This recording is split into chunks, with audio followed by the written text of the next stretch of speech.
En ouvrant les yeux, la première chose que j'ai vue, c'est leur sourire. Pour moi, des dents comme ça, c'était la gloire. Mais moi, fallait que j'attende que ça pousse avec mon biberon. Et puis c'est arrivé. Mon premier Colgate bifluor et calcium pour renforcer l'émail et mieux lutter contre les caries.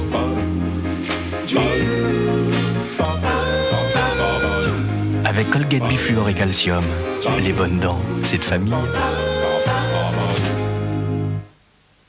Et tops, y a plus d'éponge. Et tops, y a qu'à le laisser travailler. On rince la baignoire briller, c'est plus la peine de frotter. Tops fait briller sans frotter.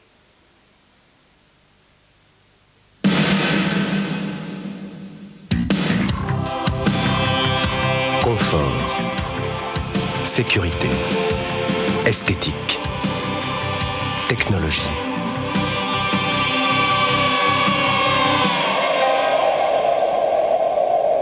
C'est le parfait équilibre de toutes ces qualités qui fait le talent de la 405.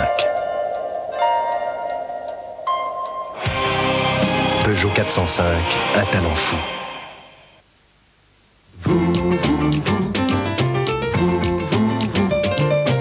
Le plus beau fruit de Joker, c'est vous. Vous.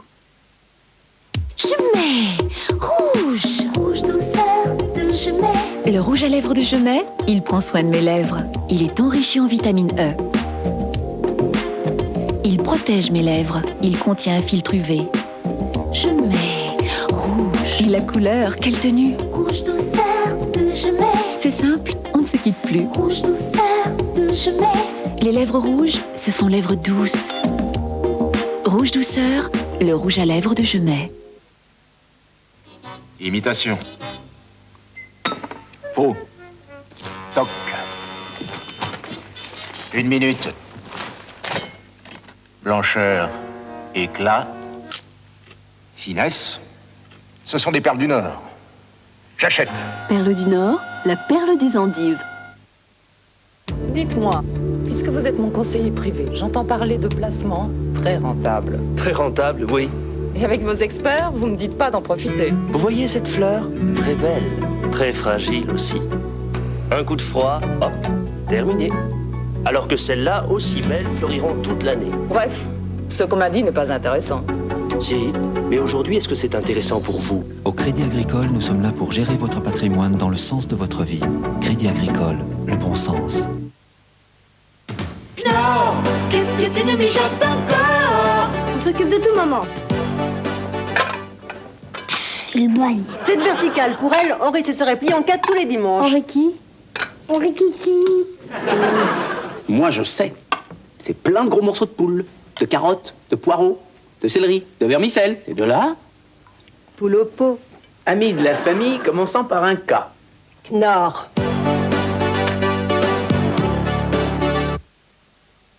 Méchant le mal de gorge? J'ai mal quand j'avale.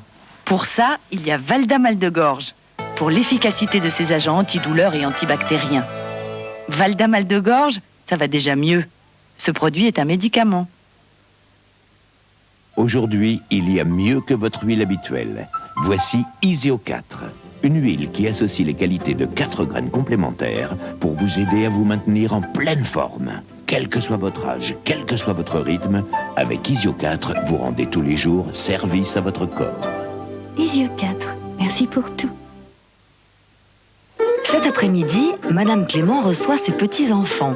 Elle a voulu faire les choses bien. Elle a demandé à Mademoiselle Martin de l'aider à tout préparer. Grâce aux nouvelles mesures concernant les emplois familiaux, Madame Clément, qui est fatiguée depuis quelque temps, a pu engager Mademoiselle Martin pour l'aider quelques heures par semaine. De plus, Madame Clément paye 3 000 francs d'impôts en moins par an et comme elle a plus de 70 ans, elle ne paye pas de charges sociales. Les emplois familiaux, tout le monde y gagne. Appelez le numéro vert du ministère du Travail au 05 10 10 10.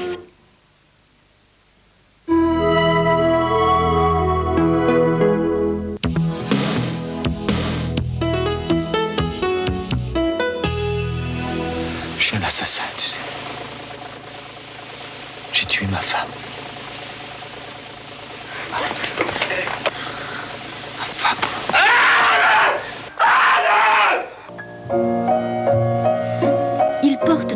poids d'un crime et finiront par en payer le prix. Les Amants du Tage dans le labyrinthe de la vie, mardi à 20h45. Danse de mort et carré blanc.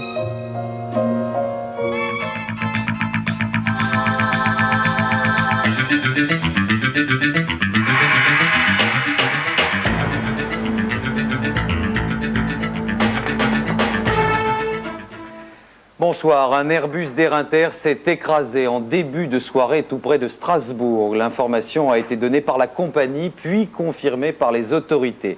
Dès que la nouvelle nous est parvenue, plusieurs équipes de reportage, bien sûr, ont tenté immédiatement de rassembler les toutes premières informations. Une catastrophe aérienne qui aurait fait une centaine de victimes. On sait simplement qu'il s'agit d'un Airbus A320 qui effectuait la liaison Lyon-Strasbourg et dont on a perdu le contact en début de soirée. Pour l'instant, l'épave de cet avion n'a pas été localisée. Nous allons bien sûr consacrer une partie importante de ce journal à cette information. Je vous propose d'écouter tout de suite un premier témoignage. Véronique Gorel vient de joindre il y a seulement quelques minutes à la préfecture du Bas-Rhin à Strasbourg Jean-François Jolis, qui est le responsable de la protection civile, et il nous donne par téléphone les toutes premières informations. On a perdu contact avec l'appareil à 19h20. Oui. Et quels sont les moyens que vous mettez en place à la le plan SATER est déclenché, c'est la recherche aéronef, le plan rouge, la gendarmerie mobilisée, les pompiers, radioamateurs, etc. Oui. Les recherches sont compliquées par le fait que d'une part on est en secteur de moyenne montagne, oui. Avec des conditions climatiques pas très bonnes, les nuages sur les sommets, les balises n'émettent pas, donc ça rend assez inopérant les radioamateurs. Vous ne savez pas si l'avion s'est écrasé? On ne sait pas. Rien du tout. Enfin, vraisemblablement, mais on ne sait pas. Pour vous, vraisemblablement, à l'heure qu'il est, l'avion se serait plutôt écrasé? En tout cas, on a perdu contact. Hein. Ouais. Contact total, radio avec l'appareil. Oui, radio, radar.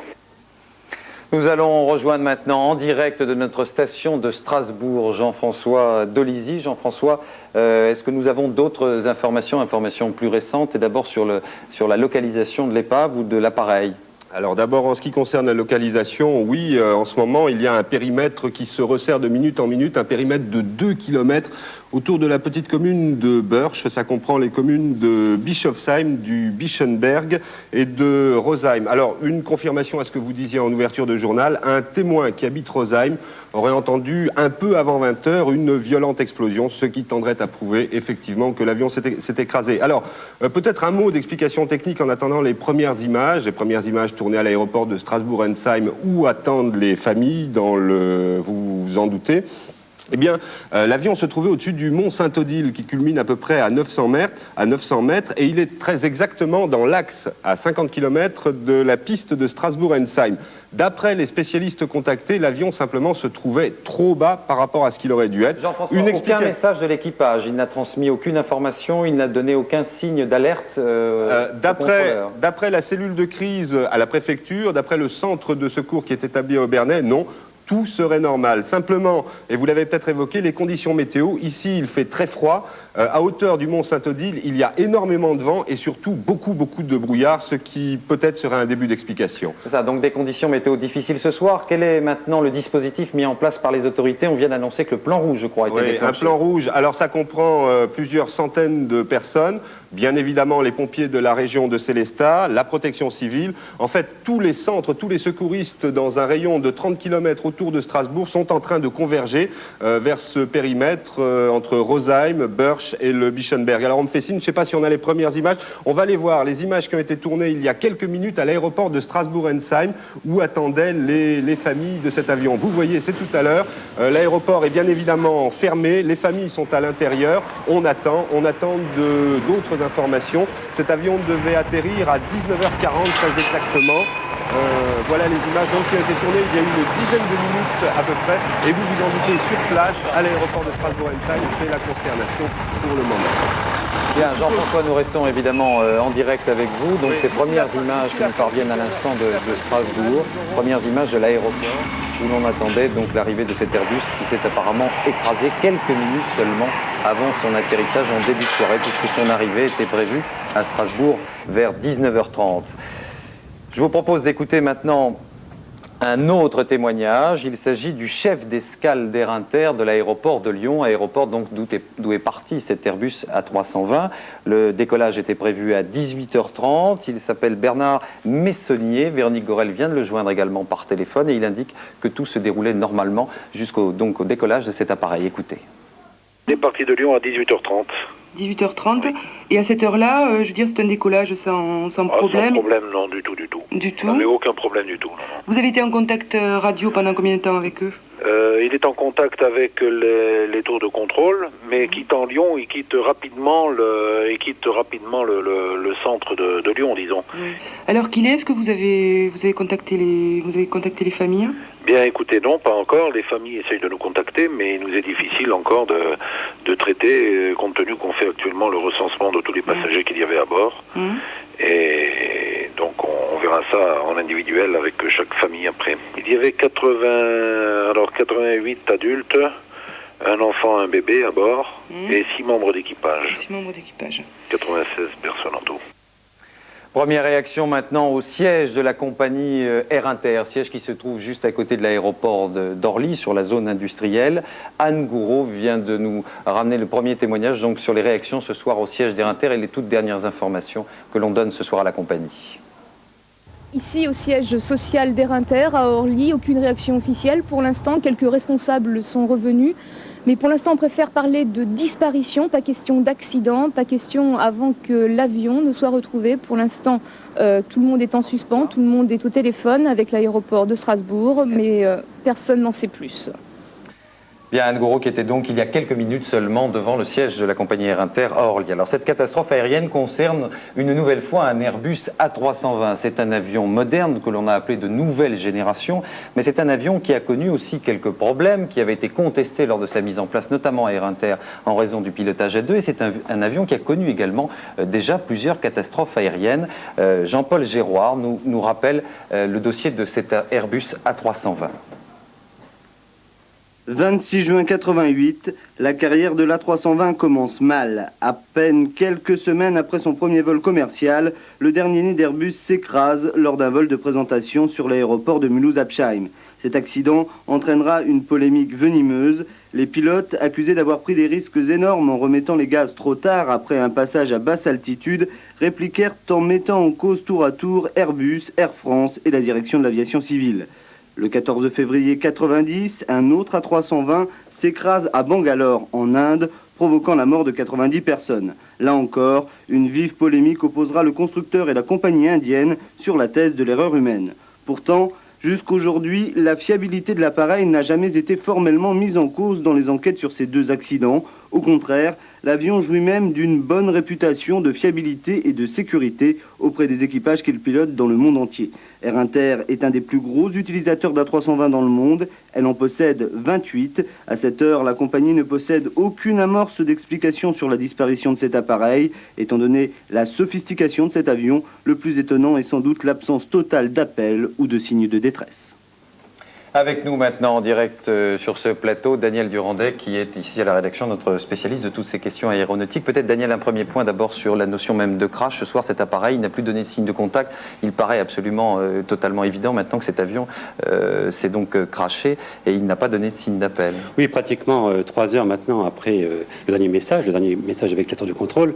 Ce qui est étonnant, si vous voulez, c'est en fait la soudaineté avec laquelle cet A320 d'Air Inter a disparu complètement des écrans radars. Il faut rappeler que c'est un avion ultramoderne qui dispose théoriquement de tous les systèmes, de tous les dispositifs qui lui permettent évidemment de faire une approche même par très mauvais temps. Oui, en plus c'est un A320 d'Air Inter qui est une compagnie qui exploite pratiquement à 100% cet avion. C'est un avion fiable, je veux dire qu'en permanence on peut suivre comment vieillit cet avion, comment les pannes de cet avion. Et donc c'est étonnant que ce qui est étonnant, c'est que ce soit avec un avion aussi fiable, aussi informatique, aussi sophistiqué que ça puisse paraître. Donc Ce qui est étonnant, si vous voulez, c'est la soudaineté avec laquelle l'avion a disparu des écrans. Daniel, il est évidemment encore trop tôt pour impliquer l'avion lui-même au sens de sa technologie et de sa conception même dans cet accident. Il ne reste pas moins qu'un certain nombre d'affaires ont émaillé déjà sa carrière et qu'un certain nombre même de catastrophes dans des conditions assez particulières. Oui, si vous voulez, ce qu'on peut dire quand même sur les causes. Sur les causes, à mon avis, il y a deux causes possibles. Soit carrément l'explosion en vol. Bon, à ce moment-là, ça serait carrément l'avion qui serait... Puisqu'il a disparu des radars quand même immédiatement. Aucun message de détresse, aucun contrôle, aucun appel, rien du tout. Bon, où il peut... Et comme on était en phase d'atterrissage, c'était la phase la plus critique pour un avion. On se trouvait en phase d'atterrissage. Apparemment, nous disait notre correspondant à Strasbourg, les conditions météo n'étaient pas très bonnes. Et malgré... on signalait même ce soir de très très fortes bourrasques sur l'aéroport de Strasbourg, ajoutées à du brouillard. Donc des conditions difficiles. Vous savez, l'informatique ne va tout faire. Bien sûr, les Airbus d'Air se posent par tout temps. Mais enfin bon, il peut y avoir des rafales de vent. Et puis une des conditions aussi sur le terrain qui sont assez particulières, puisqu'on le rappelait d'ailleurs au début de ce journal, il y a donc une montagne, enfin une espèce de grosse colline qui est donc installée juste dans l'axe d'atterrissage et finalement pas très loin de l'aéroport. Oui, il y a quelques terrains comme ça, si vous voulez, qui sont très difficiles d'accès. Et malgré toute l'informatique embarquée, malgré l'entraînement des équipages, toute l'informatique qui se trouve dans les Airbus, bon, il y a des moments avec des sautes de vent, avec de la neige, à ce moment-là, on arrive à la catastrophe. Bien Daniel, je crois que vous avez eu aussi tout à l'heure un premier témoignage, mais alors là cette fois donc du côté Airbus, c'est-à-dire du côté du fabricant de cet avion qui a immédiatement évidemment été mis au courant de cette catastrophe. Il s'agit, je crois, de... Oui, bien sûr, c'est la consternation ce soir aussi à Toulouse, à Airbus Industrie, où j'ai appelé tout à l'heure Robert Alizard, qui est le directeur de la communication. On écoute ce premier témoignage. Il est beaucoup trop tôt pour spéculer, nous ne savons même pas toutes les informations, nous n'avons pas d'éléments d'information encore, donc il est beaucoup trop tôt pour... avancer quoi que ce soit comme hypothèse ou spéculation, évidemment. Il est trop tôt pour faire quoi